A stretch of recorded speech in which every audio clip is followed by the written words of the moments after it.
உள்ளத்தில நல்ல உள்ளம் தூங்கியதில்ல. இத நானா சொன்னேன், நாடறிஞ்ச கவிஞன் எழுதினா. இன்ப துன்பம் ரெண்டும் நம்ம கையில இல்ல.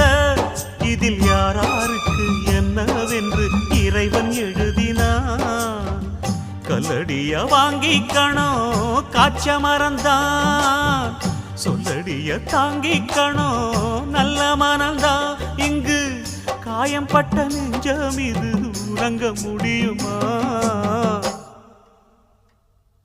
என்ன வேலை அது என்ன வேலை? மன நிம்மதிதான் இங்கு என்ன வேலை?